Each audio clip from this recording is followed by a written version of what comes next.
si animal. Ang flight zone, circle.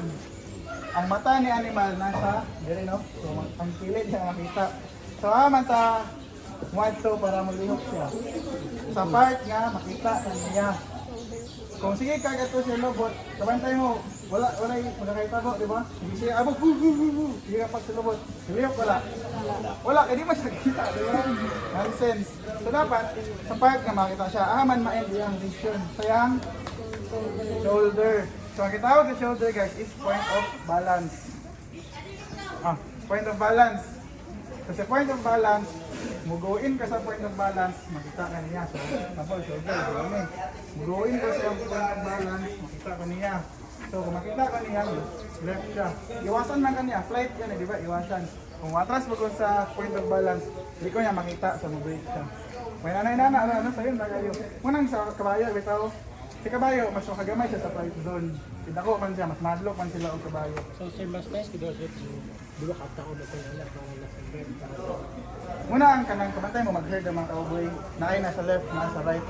Para straight sila. Iwasan man to nila ang nasa left, iwasan nilang sa right. So, amo sila padulong.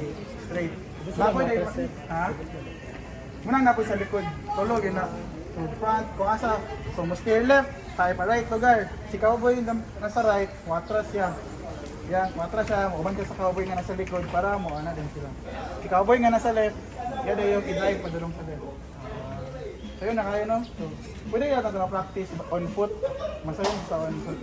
So ang flight zone, pag mo change po siya, depende kung nakay kabayo o nakay kanang on foot lang. No?